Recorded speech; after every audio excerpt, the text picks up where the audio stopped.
아멘. 감사합니다. 구원상담 1번 죄 마태복음 22장 34절 말씀. 예수께서 사두개인들로 대답할 수 없게 하셨다 함을 바리새인들이 듣고 모였는데 그 중에 한 율법사가 예수를 시험하여 묻되 선생님이여 율법 중에 어느 계명이 크니이까? 예수께서 가라사대 내 마음을 다하고 목숨을 다하고 뜻을 다하여 주 너의 하나님을 사랑하라 하셨으니 이것이 크고 첫째 되는 계명이요 둘째는 그와 같으니 내 이웃을 내 몸과 같이 사랑하라 하셨으니 이 두 계명이 온 율법과 선지자의 강령이니라. 아멘. 예수님께서 이제 사도개인들하고 대화를 나눌 때에 이제 막 힐난했다 그랬죠. 아주 맹렬히 달라붙어 가지고 이런 질문 저런 질문을 이제 했을 때 주님께서 그 사두개인들 앞에서 대답할 수, 오히려 그 사두개인들이 할 말이 없게끔 그렇게 대답을 하셨다라는 이제 이 소문을 바리새인들이 이제 듣게 되었어요. 그래서 이제 이 자리에 지금 바리새인들이 모이게 된 거예요. 여기서 우리 잠깐 사두개인에 대해서 참 알아볼까요? 사두개인 하면은 우리 사도행전 23장의 1절 한 8절에 이렇게 보면은 부활도 천사도 영도 없다고 믿고 있죠. 그리고 이 사두개인들의 특성은 막 이렇게 논쟁을 즐기는 편이에요. 그 사두개인이라고도 하고 또 사독이라고도 불리어졌다고 하는데, 근데 이 사두개인은요 바리새인들의 그 신앙을 아주 배척하고 있어요. 이게 모세 오경만 인정하고 자유적이고 귀족 출신이 많아요. 사두개인 중에서. 근데요, 참 아이러니하게 이런 분들이 제사장 직분을 맡고 있다는 사실을 이스라엘의 정치적인 권력을 잡고 막 공회 의장직까지도 이제 차지를 했는데 근데 반면에 이 바리새인들은 원래 그 뜻이 분리된 자, 또 갈라진 사람이라는 뜻을 갖고 있는데 주전 2세기부터 이렇게 활약을 이제 하기 시작했어요. 처음에는 율법을 엄격히 준수해가지고 지켜왔는데 차츰 그냥 형식과 외식에 이제 빠지게 됐고 말은 먼저 하고 일은 뒤에 하고 말과 행동이 달라가지고 손가락 하나 움직이지 않고 그저 어디 가나 그냥 전대받기를 좋아하고 또 철학적 사고도 갖고 있고요. 율법주의적이고 형식적이고 극보수주의자들인 거예요. 고지식한 면도 있는데 이들 중에서는 율법사들이 또 대체적으로 많고요. 근데 이 바리새인들은 영혼도 천사도 부활도 다 믿지요. 일주일에 2번씩 금식할 뿐만 아니라 철저한 11절도 드리고 높은 상석이나 뭐 해당장의 상자에 앉기 좋아하고 시장에서 문 안 받기 좋아한다고. 그리고 랍비라고 칭하는 거 좋아한다 그랬죠. 그리고 또 하나 바리새인은 돈을 사랑한다고 했지요. 그래요. 그래서 이 사두개인과 바리새인은 항상 보면 그냥 좀 적대적인 감정이 좀 있어요. 서로 간에 이제 그런 대립된 항상 이제 그런 이제 있는데 근데 이 사두개인들을 예수님이 한마디도 대답하지 못한 것이 없다는 이 소문을 듣고 바리새인이 이제 그 예수님을 이제 만나러 온 거예요. 근데 그 중에 이제 한 율법사가 예수님 이제 시험하려고 이제 문제를 갖고 온 거예요. 이제 시험한다는 건 재능이나 실력 따위를 이제 일정한 절차를 따라서 이제 검사하고 평가하는 일을 하는 거죠. 그래서 자기 나름대로 예수님에 대해서 이제 막 이제 검사하고 평가하는 거예요 지금. 선생님이요. 율법 중에 어느 계명이 크니까? 그때 예수님이 뭐라고 대답하셨어요? 내 마음을 다해서 목숨을 다해서 뜻을 다해가지고 주 너의 하나님을 사랑하는 것이 크고 첫째 되는 계명이라 그랬죠. 근데 주님께서 말씀하시는 우리 마음을 다해라 그랬어요. 그죠? 내 마음을 다해서 주님을 사랑한다. 그러면 진짜 내 마음을 다 한다면 내 마음속에 온전히 온통 내 마음속에 다 들어있는 가득 들어있는 그 마음 주님의 사랑으로 가득 들어있다면 그 마음속에 누가 계셔야 될까요? 예수님이 계셔야 되는 거죠. 진짜 주님을 사랑한다면 예수님이 계셔야 된다고요. 예수님이 어떤 위치로 주님은 사랑하라고 하셨어요? 주인의 이제 너의 주인으로 이 하나님을 사랑해야 된다. 그러면 하나님을 사랑하는 가장 첫째 되는 계명은 예수 그리스도가 내 마음의 주인으로 온통 차지하고 계셔야지. 그게 진짜 사랑하는 것이지. 그냥 머리로만 알고 있는 거 아닌 거예요? 그거나 다 알아. 다 아는 걸로 사랑하는 거 아닌 거예요? 내 마음을 다해서 진짜 내 마음에 온전히 주인 자리에 왕 자리에 구세주 자리에 주님을 모시는 게 진짜 사랑하는 거죠. 그래서 내 목숨이 다하는 주님은 우리를 구원하시되 목숨을 바쳐서 우리를 구원하셨어요. 온 우주 만물을 다 주고도 살 수 없는 우리 몸값을 하나님의 몸을 드림으로써 죽음으로 내놓고 우리를 몸값을 사신 엄청난 사랑이란 말이에요. 그래서 우리가 목숨이 다 되어지는 그날까지 주님을 사랑하는 것이 가장 첫째 되는 계명이다. 그리고 우리의 온 뜻을 다해서 우리의 마음속에 진정한 내 마음의 삶의 목표 도대체 어떤 뜻을 품고 지금 살아야 되냔 말이죠. 주님을 사랑한다는 이것 하나 정말 주님을 사랑한다면 우리의 목표와 뜻이 어디에 초점을 맞춰야 될까요? 주님은 나를 지옥갈 모든 죄를 해결하기 위해서 몸을 바쳐서 십자가의 죽음과 부활을 통해서 그 모든 값을 지불하고 우리를 구원해 주셨죠. 그런 것처럼 우리의 목적도 내 목숨이 다하는 날 정말 저들에게 복음 전해서 저들로 하여금 지옥갈 모든 죄에서 다 우리의 죄를 해결해 놓으신 용서해 주신 이 예수님의 사랑을 전해서 그들로 하여금 절대 지옥 가지 않게끔 하는 것이 우리의 삶 속에서의 온통 뜻이 거기에 초점이 모아져 있어야 되는 거죠. 그렇게 할 때에 진짜 첫째 되는 계명 이것이 주님을 사랑하는 거다라고 할 수 있는데 우리의 마음속에 진짜 예수 그리스도가 내 마음의 주인으로 계시는가? 나는 진짜 목숨이 다하는 동안 이 사랑을 전할 것인가? 주님은 이것이 첫째 되는 계명이라 그랬어요. 첫째 되는 계명뿐만 아니라 가장 크다고 말씀하셨어요. 그래서 나는 지금 현재 내 안에 진짜 마음을 다해서 예수 그리스도가 나의 주인이 되어 있는가? 목숨과 뜻을 다해서 정말 이 사랑을 전하고자 하는 이게 내가 최고의 가치관이 내 안에 지금 이루어져 있느냔 말이에요. 머리로만 되어 있는 사람은 이거 전할 수가 없어요. 진짜 내 안에 이루어진 하나님의 진정한 이 사랑이 내 안에 십자가의 사랑이 그것이 믿어져서 내 안에 이루어진 사람은 그 사랑을 어느 누구를 만나도 전하지 않을 수가 없지요.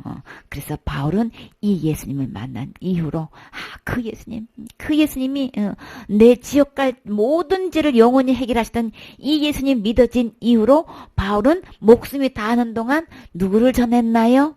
하나님의 사랑, 십자가의 사랑을 전했지요. 나는 정말 그렇게 될 정도의 정말 마음을 다해서 뜻을 다해서 목숨을 다해서 지금 나는 주님을 사랑하고 있습니다. 라고 간증할 수 있을까요? 고백할 수 있을까요? 둘째 되는 계명은 내 이웃을 내 몸과 같이 사랑하라고 했는데 진짜 주님이 십자가의 죽음과 사랑을 통해서 그 부활을 통해서 나를 구원해 주신 것이 믿어졌다면 내가 알고 있는 이웃에게 이 사랑을 전하지 않는다면은 진짜 사랑하는 거 아닌 거죠. 그 사랑을 전할 때에 여러 가지 오해도 받고 핍박도 받고 여러 가지 손해도 볼 수 있어요. 관계가 어려울 수도 있고 끊어질 수도 있어요. 여러 가지 그렇게 가깝게 지내던 친구들도 이웃들도 다 잃어버릴 수도 있고 놓칠 수도 있는 확률이 있는데도 불구하고 내가 진짜 그 사람을 소중히 여기고 사랑하고 내 몸같이 사랑하는 그런 상대라면 예수 그리스도의 이 십자가의 사랑을 전하지 않을 수 없지요. 진짜 사랑하면 이 사랑을 숨길 수 없다고요. 그래서 어떤 대가를 지불하더라도 내 마음이 그걸 전함으로써 어떤 괴로움과 어려움과 아픔을 당한다 할지라도 그 사랑을 전할 수 있는 정말 그런 우리가 그 사랑을 나는 받은 적이 있고 이루어진 적이 있고 정말 그 사랑을 전하고 있나요? 그래서 이 하나님을 사랑한 것과 이웃을 내 몸같이 사랑하는 것을 이 두 계명은 주님은 뭐라고 표현하셨어요? 온 율법이다. 온 율법의 크고 가장 첫째 되는 계명과 둘째 되는 계명 바로 이거다. 그리고 온 율법에서 말할 뿐만 아니라 모든 선지자가 그렇게 강령했던 거다. 그 모든 율법과 선지자들이 진짜 전하고자 하는 골자가 뭐냐. 여기 강령이라는 거는 어떤 데는 도대체 줄거리가 어떤 거야. 이것을 전하고 싶은 거란 말이에요. 진짜 율법을 아는 사람이라면 진짜 선지자가 선지자를 통해서 주님께서 전하고 싶어 하시는 주님의 진짜 그 골자 어떤 데는 그 줄거리는 뭐냐는 거예요. 십자가의 사랑인 거죠. 그 십자가의 사랑만이 하나님의 진정한 사랑을 연결시켜 줄 수 있는, 교제할 수 있는 길이 되는 거예요. 끈이 되는 거예요. 이 매듭이 되는 거란 말이에요. 그래서 모퉁이 돌이라는 것은 이 사이와 이 사이를 이어지는 거죠. 하나님과 나 사이에 이을 수 있는 진정한 하나님의 사랑을 받고 드릴 수 있는 이것은 오직 십자가의 사랑뿐인 거예요. 그래서 그 십자가의 사랑을 내가 받았다면 이게 진정으로 최고로 하나님을 사랑하는 행위인 거예요. 그리고 그래서 그 사랑을 가지고 이웃에게 전할 때에 진짜 이웃을 내 몸같이 사랑하는 거예요. 그러려면 나는 정말 하나님을 사랑하고 있는가? 이 사랑을 받지 않았다면 그래도 믿음을 체크해봤을 때 이제 지으면 지옥 가요. 이런 사람들은 하나님을 사랑하는 거 아닌 거예요. 하나님의 사랑을 받은 것도 아닌 거예요. 지금 속고 있어요. 내가 진짜 이웃을 사랑한다면 그가 천국 갈 수 있도록 해주는 게 진짜 사랑이란 말이에요. 내가 가족을 사랑한다는 것, 내 형제 친척을 사랑한다는 거는 이 사랑을 전하지 않고는 이웃을 내 몸같이 사랑하는 거 아닌 거예요. 진짜 온 욕구가 선지자들이 정말 전하고 싶은 말, 골자 어뜸은 십자가 사랑인 거죠. 야고보서 2장 8절 말씀. 너희가 만일 경에 기록한 대로 내 이웃 사랑하기를 내 몸과 같이 하라 하신 최고의 법을 지키면 잘하는 것이거니와 만일 너희가 외모로 사람을 취하면 죄를 짓는 것이니 율법이 너희를 범죄자로 정하리라. 아멘. 그래서 경이라는 거는 이제 성경을 이야기하는 거죠. 성경에 기록한 대로 내 이웃을 지금 내가 내 몸같이 사랑하고 있으면 최고의 법을 지키는 거니까 참 잘하는 거야 라고 지금 칭찬하고 있는 거예요. 그 사랑을 지금 전하고 계시나요? 그렇게 하면 주님께서 지금 칭찬하시는 거니까 우리는 끝없이 그 일을 해야 되는 거죠. 주님 오실 때까지 그 사랑을 전해야 되는 거죠. 근데 만일 너희가 외모로 사람을 취한다면 예를 들어서 그 사람들이 그냥 그 사람이 볼 때 내가 참 그 사람들 잘하면 참 나한테 유익이 될 것 같아. 그래서 그냥 그런 사람들을 찾아가지고 부자들한테는 친절하게 대하고 좀 권력이 있는 사람들 나에게 좀 어떤 좀 이게 유익이 될 만한 이익이 될 만한 덕이 될 만한 그런 사람들한테는 아주 친절하게 대하고 아첨을 하고 막 이제 이렇게 만약에 했다면 그 외모로 딱 봤을 때 그런 뭐 좀 값어치도 없고 나이 별 볼 일 없다고 싶으면 그냥 함부로 여겼다면 그것은 죄를 짓는 거다. 그런 사람은 율법이 너를 범죄자로 정할 거니까. 우리 많은 사람들이 외모로 취하죠. 그러나 주님은 내 몸과 같이 똑같이 사랑하라고 하셨어요. 그렇기 때문에 누구든지 온 율법을 지키다가 그 중에 하나만 거친다는 거는 그냥 거기에 딱 걸리면 막히면 어떤 것에 대해서 내가 그 율법에 대해서 꺼리끼는 것이 있다면 주님의 계산 방법은 모두 범한 걸로 좀 계산한단 말이에요. 우리는 613가지 율법이 있는데 그 중에서 그냥 몇 가지만 빼놓고 그래도 전 다 지켰는데요. 그래서 우리는 굉장히 모범적인 신앙생활을 한다고 자부하고 있고 칭찬받고 있고 칭찬하고 있지요. 그러나 주님의 계산 방법은 그 온 율법 중에서 딱 한 가지만 범해도 다 범한 걸로 지금 보시기 때문에 온통 단 한 가지도 선한 것이 없고 온통 다 범죄자로 본다면은 우리가 받을 형벌이 얼마나 클까요? 그래서 저는요, 간음하지 말라고 해가지고요, 저는 간음 안 했거든요. 그런데요, 살인은 했어요. 간음은 안 했어도 살인하면 율법을 범하는 거 되는 거죠. 간음한다는 거는 정상적인 부부가 아닌 남녀가 성관계를 맺는다는 걸 이야기하는데, 그러면 우리 외부 일반적으로 사람이 볼 때 이런 행위를 한 사람들은 간통했다, 사통했다, 야합했다 이렇게 보는데, 진짜 간음은 어떤 걸까요?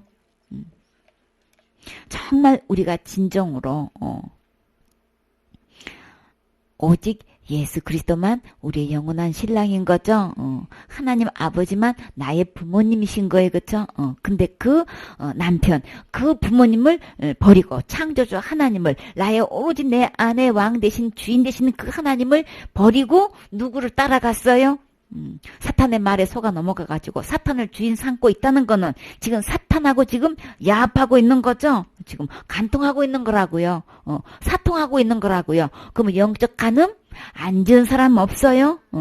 그렇기 때문에 살인하지 말라고 했는데 생명 대신 주님을 버린 자체는 우리 스스로가 자살한 거예요. 내 스스로가 그렇게 하나님을 버린 자체는 내가 자살한 행위고, 상대방을 그렇게 하고 한 것은 살인 행위인 거예요. 사람을 죽이는 행위란 말이에요. 그러면 우리 영적으로 볼 때는 간음도 했고 살인도 한 거죠. 어느 누구 하나 빼놓을 죄가 하나도 없단 말이에요. 십계명 중에서 빼놓을 죄가 하나도 없어. 그냥 첫째 계명부터 시작해가지고 온통 다 범한 거란 말이에요. 그렇기 때문에 하나님은 한 계명 하나님을 버린 것이 죄였고 하나님을 떠난 것이 죄였기 때문에 우리는 613가지 율법 다 범한 거예요. 그렇기 때문에 그에 대한 당연한 범했다라고 하는 거는 법률과 도덕 규칙 따위를 어긴 거를 이야기하는 거예요. 잘못을 저지른 거죠. 들어가서는 안 되는 경계와 지역 따위에 선을 넘어서 들어가 버린 거예요. 그래서 그 범했다라는 것은 온통 권력과 인격 따위 위신 따위를 막 해치거나 떨어뜨리는 걸 얘기하는 거예요. 위반하고 위배하는 거를 이야기하는 건데, 진짜 우리는 하나님께서 주시는 그 선을 넘어버렸지요. 에덴 동산에서 하나님께서 그거 먹으면, 선악과를 따먹으면 정령 죽는다고 분명히 말씀하셨건만 그 선을 넘어서 그것은 하나님의 선인 거죠. 선악을 알게 하는 이것은 하나님만 그것에 대해서 책임질 수 있단 말이에요. 우리는 아무리 알아봐야 책임질 수 없어요. 선을 지킬 수 있는 것은 오직 하나님의 레벨이란 말이에요. 우리는 진토이기 때문에 선을 행할 수 있는 능력 없어요. 그렇기 때문에 지킬 능력도 없고 우리는 아무것도 알 수 없기 때문에 그 하나님의 영역이기 때문에 그거 절대로 범하지 말라고, 따먹지 말라고 주님은 분명히 선을 그어 주셨지요. 그래서 그 선을 넘었기 때문에, 위배했기 때문에, 위반했기 때문에 그 율법을 범한 자는 반드시 그에 대한 형벌을 받지요. 그렇게 했을 때 주님은 어떤 형벌을 받는다 그랬어요? 정령 죽으리라 라고 했다고요. 그래서 그 죄로 인해서 하나님께서 따먹지 말라는 그것을 따먹은 순간에 하나님을 버린 거고 하나님을 떠난 거기 때문에 우리에게 그 죄의 형벌은 죽음으로 차지하고 그래서 우리에게 죽음이 온 거예요. 요한복음 7장 45절 말씀. 하속들이 대제사장들과 바리새인들에게로 오니 저희가 묻되 어찌하여 잡아오지 아니하였느냐. 하속들이 대답하되 그 사람의 말하는 것처럼 말한 사람은 이때까지 없었나이다 하니, 바리새인들이 대답하되 너희도 미혹되었느냐. 당국자들이나 바리새인 중에 그를 믿는 이가 있느냐. 율법을 알지 못하는 이 무리는 저주를 받은 자로다. 아멘. 바리새인들이 이제 하속들을 보내가지고 예수님을 잡아오라고 지금 명령을 내렸어요. 근데 어떻게 이게 잡아오지 않았냐고 지금 야단을 맞고 있는 거예요. 그러니까 하속들의 대답이 그 사람이 말하는 것처럼 말한 사람은 이때까지 없었어요. 본 적이 없어요. 지금 이야기하는 거예요. 그러니까 이 대제사장들과 바리새인들에 의해서 예수님을 잡아오라고 간 이 하석들이 그 예수님의 말씀을 들어보니까 예수님의 말씀은 생명의 말씀이죠. 예수님의 말씀은 우리를 살리는 말씀인 거죠. 생명이시기 때문에 그 말씀을 들으면 신기하게 살아난단 말이에요.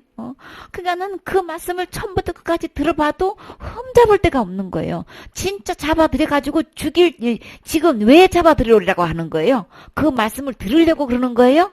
죽이려는 목적으로 잡아오라고 하는 거죠. 이 하수들은 분명히 안단 말이에요. 이분을 잡아가지고 죽이려고 지금 대대상들과 지금 바리새인들이 지금 그렇게 심부름을 시킨 건데 잡아와가지고 죽일 만큼 죄를 안만 들어봐도 흠 잡을 데가 없는 거예요.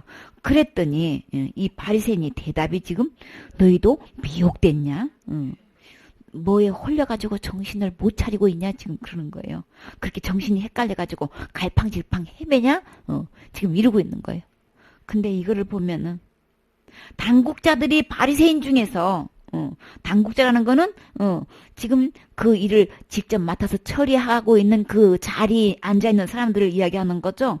그 당국자들이나 바리새인 중에서 그걸 믿는 사람 봤어? 있냐? 그러면서 이제 이 하속들을 향해서 하는 말이 율법을 알지를 못하는 이 무리들아 저주를 받을 자로다. 저주는 남에게 재앙이나 불행이 그냥 일어나도록 지금 바라고 있는 거예요 지금. 근데요 이거를 보면은 어떤 단어가 생각나나요? 내자 적반 하장 도둑이 도리어 매를 맞아야 될 판인데 매를 들어가지고 오히려 그냥 때리려고 하는 그런 거를 적반하장이라고 하는데 그러니까는 지금 진짜 율법을 모르는 사람은 지금 하속들이에요. 누구보다도 그냥 율법을 철저히 그냥 지킨다고 자부하고 있는 이 바리새인님들이 지금 진짜 율법을 지금 모르고 있는 거죠. 진짜 율법을 알았다면 진짜 그 강령을 알았다면 온 율법의 골자가 뭔지를 선지자를 통해서 정말 전하고자 하는 그 골자가 뭔지를 알았다면 이렇게 예수님을 잡아서 죽이려고 하나요? 진짜 적반하장 맞지요? 누가 진짜 저주를 지금 받아도 마땅한 거예요. 근데요, 이 모습이 지금 누구의 모습들인가요? 그래요. 지금 우리들의 모습이라고요. 교회 다니면서 예수님 믿는다고 하면서 내 나름대로 그냥 하는데 지금 진짜 예수님을 지금 죽이려고 지금 혈안이 되어 있고 자기 밑에 있는 사람들을 향해서 예수님을 잡아들여서 죽이는 일에 지금 이렇게 일을 하고 있는 지금 교회에서 하는 사람들이 지금 대제사장들과 바리새인 위치에서 있는 사람들이 지금 얼마나 많냐 말이에요. 남 얘기 아니지요. 지금 교회 현실을 보면 진짜 예수 그리스도를 통해서 한 영혼이라도 잃어버리지 않고 천국을 들여보내야 되는데 거기에 대한 관심이 없어. 그래서 그 예수님에 대한 진정한 십자가의 사랑을 전하려고 하면은 예수님이 오셔서 십자가의 죽음과 부활을 통해서 지옥 갈 모든 죄를 영원히 다 해결해 놨다는 영원한 속죄를 전하기만 하면 온통 어떻게 해요? 그냥 잡아들이죠? 그래가지고 딱 못하게 만든단 말이에요. 그때나 지금이나 너무나 똑같아. 어떻게 교회에서 그럴 수가 있어요? 그래놓고 그렇게 전하는 사람들 그거 가서 들어보니까 성경 말씀에 다 나와 있고요. 성경 말씀 전하는데 틀린 말씀 하나도 없던데요. 라고 하면은 저주를 받을지어다라는 이 바리새인의 말과 똑같이 오히려 그 말 듣고 너도 미혹됐냐? 이단에 너도 빠졌냐? 막 너도 신천지에 빠졌냐? 툭하면 모르면 무조건 요새는 다시 이제 신천지야. 한동안 구원파라고 그러더니 이제는 무조건 이제 이제 또 신천지로 바뀌어서 그 다음에는 이제 구천지로 바뀔런지 그냥. 그 이단도 참 그 세대별로 보면은 이름이 달라져요. 그렇기 때문에 그 진짜 성경을 모르고 정말 성경을 알았다면. 예수님께서 해놓으신 거 이것에 대해서 이야기하면 진짜 아멘하고 기뻐하고 진짜 할렐루야 하나님께 찬양 드려야 되는 거죠. 예수님이 오셔서 해놓은 일을 가지고 어떻게 그렇게 저주를 받는다고 지금 이야기하고 있냔 말이에요. 정말 남 얘기 아니죠. 예수님 당시에 있었던 이 이야기가 오늘날에도 진짜 그대로 자행되는 걸 볼 수 있어요. 로마서 2장 12절 말씀. 무릇 율법 없이 범죄한 자는 또한 율법 없이 망하고 무릇 율법이 있고 범죄한 자는 율법으로 말미암아 심판을 받으리라. 하나님 앞에서는 율법을 듣는 자가 의인이 아니요 오직 율법을 행하는 자라야 의롭다 하심을 얻으리니 율법 없는 이방인이 본성으로 율법의 일을 행할 때는 이 사람은 율법이 없어도 자기가 자기에게 율법이 되나니 이런 이들은 그 양심이 증거가 되어 그 생각들이 서로 혹은 송사하며 혹은 변명하여 그 마음에 새긴 율법의 행위를 나타내느니라. 곧 내 복음에 이른 바와 같이 하나님이 예수 그리스도로 말미암아 사람들의 은밀한 것을 심판하시는 그날이라. 아멘. 그래서 이방인들인 율법 없다고 여기서 정말 자유할까요? 무릇 율법 없이 범죄한 자들은 또한 율법 없이 주님은 분명히 망한다고 말씀하셨어요. 율법 있는 유대인들에게나 해당되는 것이 아니고 무릇 율법이 있고 범죄는 율법으로 말미암아서 심판을 받게 되는데 그러면 율법이 있으나 없으나 아무 상관없이 율법을 범해가 되면은 다 망하고 심판받는다는 말씀을 분명히 하셨죠. 그럼 우리 빠져나갈 수가 없어요. 다 해당되는 거죠. 하나님 앞에서는 율법을 듣는 자가 의인이 아닌 거고 나 그거 다 알아. 다 배웠어. 이걸로 지금 답 내는 사람 너무 많아요. 그래서 내가 들었다고 안다고 하는 걸로 자기는 아주 의인이 된 걸로 지금 착각하고 있는 사람이 한두 명이 아니죠. 근데 주님은 진짜 의인은 오직 율법을 행하는 자가 의인인 거지. 절대 안다고 들었다고 되는 거 아니라고 주님은 분명히 말씀하고 계시죠. 그래서 율법 없는 이방인들은 그럼 어떻게 해서 그렇게 망할 수 있는가? 본성이 말을 해준다는 거예요. 율법의 일을 행할 때는 이 사람은 율법 없이도 자기가 자기에게 율법이 돼가지고 양심이 증거가 돼가지고 자기 그 양심 속에서 그 일을 하는 것에서 서로 막 송사도 하고 변명도 하고 막 그래서 그 마음에 새긴 율법의 행위를 이렇게 다 드러나는 거예요. 그러니까 자기가 속에서 막 서로 그냥 막 분쟁하고 그냥 막 호소하고 막 판결 내리고 다 하는 거예요. 변명하고 그렇기 때문에 그냥 변명한다는 거는 막 사리를 분별해가지고 똑똑히 밝혀내는 거, 변백한다는 거예요. 잘못이 아님을 막 사리에 따져가지고 밝혀내고 막 이 속에서 이제 자기가 다 그냥 판사, 검사 뭐 그냥 다 변호사 다 하고 있는 거예요. 이제 우리 양심이 그러니까 율법 있고 없고 아무 상관없이 빠져나갈 수가 없게끔 지금 주님은 이제 말씀하고 계시지요. 그렇기 때문에 곧 내 복음에 이른 바와 같이 하나님이 예수 그리스도로 말미암아서 사람의 은밀한 것들을 심판하는 그날이라. 은밀하게 숨어있는 모든 것들 겉으로 다 이제 드러나게 되지요. 그래서 이제 주님께서 내가 되면 심판하실 때에 자기가 은밀하게 지었던 모든 죄가 심판날에 다 이제 밝히 드러난 날이 있어요. 근데요 그 심판을 누가 하시나요? 예수 그리스도로 말미암아서 심판하는 그날에 다 은밀한 것이 드러나는데 심판의 주인은 예수님인 거예요. 그러니까는 당국자가 얘기하고 바리새인이 얘기하고 사두개인들이 그렇게 이야기하는 말이 맞는 게 아니고 지금 현직에서 지금 높은 위치에 알려져 있고 유명하고 그냥 많이 배우고 학식 있고 그냥 그런 사람들의 말로 좌우되지 않아요.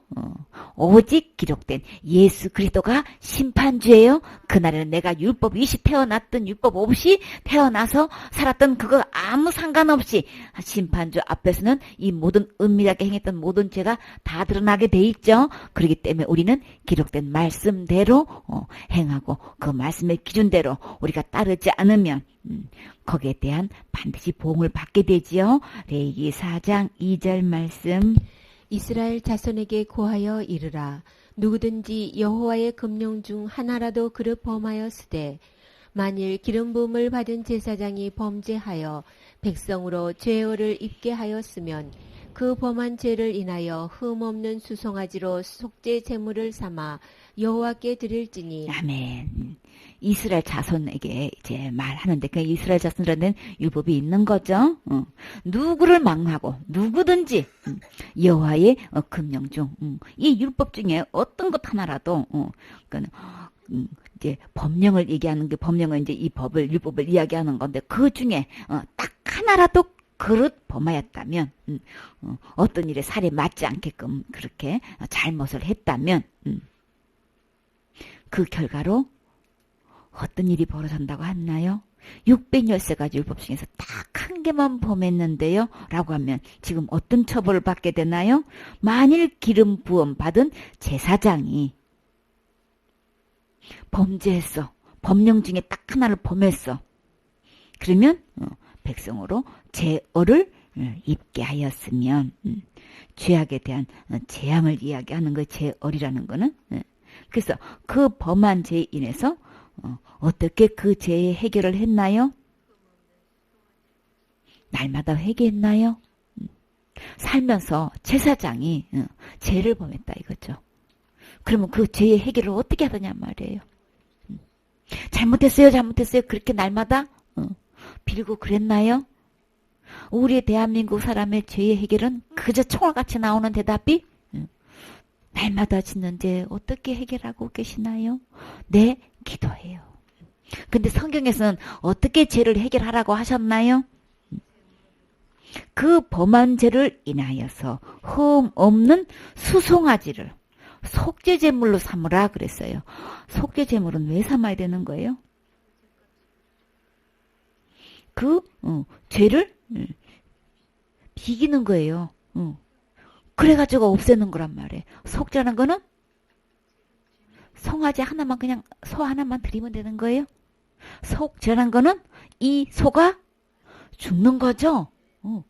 죽는 거예요. 그러면 소가 죽었다는 것은 죄를 범하면 반드시 죽는다는 걸 이야기해 주는 거예요. 내가 죽을 수가 없으니까 주님은 짐승이 대신 죽음을 통해 가지고 법령 중 계명 중에 율법 중에서 어떤 계명이라고 누구를 망언하고 제사장이 됐든 레위인이 됐든 어느 누구를 망언하고 평민이 됐든 그 금령 중 딱 하나만 범해도 이렇게 죽는 거야 라는 것을 주님께서 분명히 밝히 시청각 교훈을 통해서 지금 보여주시는 거라고요. 어떤 제물을 가지고 흠 없는 수송아지로 속죄 제물을 삼아야 된다. 그러면 죄를 지은 사람은 지은 사람의 죄를 대신할 수 없다는 얘기를 하는 거예요. 흠이 없다는 거는 죄가 하나도 없는 사람만 내 죄를 대신 질 수 있다는 거예요. 그러면 이 세상에서 나는 흠이 있다고 치지만 그만 다른 사람 중에서 흠 없는 사람이 이 세상에 있을까요? 어느 누구도 없어요. 그쵸? 그러면 흠 없는 자가 내 죄를 대신해 주었을 때만 내가 죄를 속할 수 있다는 거예요. 죄를 용서받을 수 있다는 것을 지금 메시지를 지금 전하고 계시는 거예요. 그러면 이 세상에서 흠 없는 분은 오직 누구뿐이에요? 하나님 뿐이신 거죠. 하나님도 영으로 계시면 내 죄를 속죄할 수 없어요. 왜요? 죽어야만 되는데 영으로 계신 하나님이 어떻게 죽으시냐고요. 죽을 수 없지요. 그래서 죽을 수 없기 때문에 몸을 입고 오셔서 내 죄를 대신해서 흠 없는 자가 죽을 때만 내 죄가 속죄가 되기 때문에 그래서 주님은 몸을 오셔서 흠 없는 의인의 상태에서 내 죄를 지고 대신 죽어주신 거죠. 그럴 때만 내 죄가 속해질 수 있는 유일한 방법이란 말이에요. 그렇게 제물을 삼아 여호와께 드려질 때만 죄의 해결이 있는 것이지 그 어느 것도 죄의 해결은 없는 거예요. 그래서 구약의 이 제사를 통해서 주님은 분명히 내 죄의 해결을 분명히 밝히 말씀해 주셨어요. 레위기 4장 13절 말씀. 만일 이스라엘 온 회중이 여호와의 금령 중 하나라도 그릇 범하여 허물이 있으나 스스로 깨닫지 못하다가 그 범한 죄를 깨달으면 회중은 수송아지를 속죄제로 드릴지니 그것을 회막 앞으로 끌어다가 회중의 장로들이 여호와 앞에서 그 수송아지 머리에 안수하고 그것을 여호와 앞에서 잡을 것이요 기름 부음을 받은 제사장은 그 수송아지 피를 가지고 회막에 들어가서 그 제사장이 손가락으로 그 피를 찍어 여호와 앞 장 앞에 7번 뿌릴 것이며. 아멘. 그래서 이제 이스라엘 온 회중이 여호와의 금령 중 하나라도 보면은 이제 허물이 있다라고 했어요. 그러니까는 그것을 스스로 깨닫지 못하다가 내가 그 죄를 깨닫게 되면은 회중은 또 수송아지를 속죄제로 드릴지니라. 그를 회막 앞으로 이제 끌어오라고 했죠. 끌어다가 그 회중의 장로들이 여호와 앞에서 그 수송아지의 그 머리에 어떻게 하라고 했어요? 안수를 하는 거예요. 왜 안수를 하는 걸까요?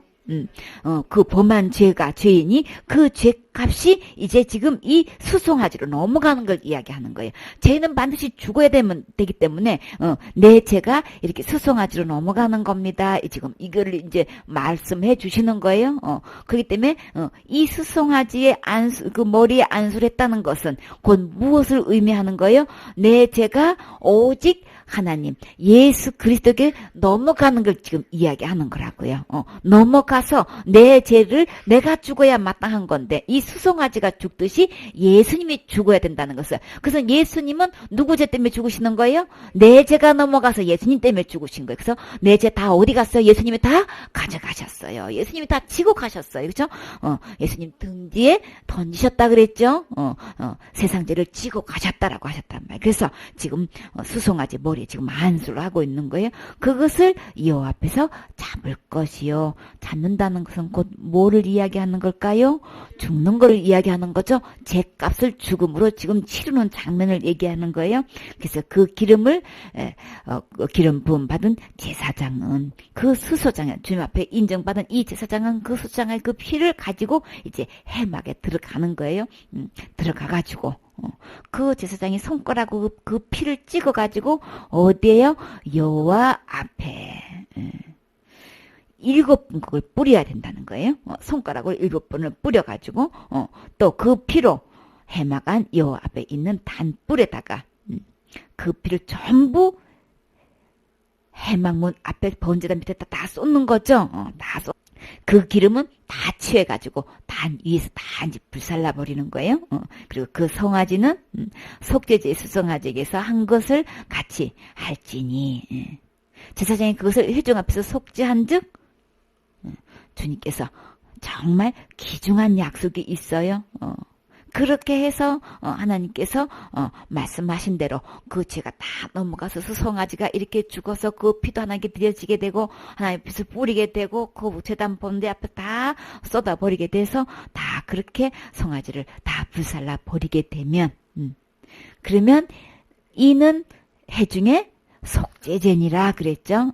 그 죄를 속하는 제사인데 이렇게 만일 족장이 그 하나님의 여호와의 금령 중 하나라도 부지 중에 범해서 허물이 있다가 그 범한 죄를 깨우쳐서 똑같이 그렇게 하게 되면은 예물을 하나님 앞에 갖다 드리게 돼서 또 머리에 안수하고 또 그렇게 하나님 앞에 제사를 드리면 이것도 또한 속죄제고 제사장이든 족장이든 회중이든 그냥 일반 평신도든 평민이든 어느 누구를 망언하고 이렇게 계명 중에 딱 한 가지라도 범했을 때에 이런 절차를 반드시 밟아야 되는데 죄 없는 흠 없는 수송아지에게 이렇게 모든 죄를 넘겨서 그렇게 이제 그 손가락에다가 그 피를 찍어가지고 어디다가 지금 바른다고 했나요? 번제단 뿔에 바른다 그랬어요. 왜 번제단 뿔에 발라야 될까요? 내 죄가 이 단뿔에 기록됐다 그랬죠. 그리고 또 어디에 기록됐다 그랬어요? 내가 지은 내 마음판에 이 번제단 내 마음 이 단뿔이 있단 말이에요. 내 단뿔도 기록되고 내 마음판도 이 죄가 기록돼 가지고 이제 낱낱이 그 단뿔만 보면 번제단 뿔에 그 기록된 거 보면 내 마음판 보면 지금까지 태어나서 죽을 때까지 제가 다 그냥 기록돼 있단 말이에요. 그렇죠? 되어 있는데 그냥 한눈에 볼 수 있죠.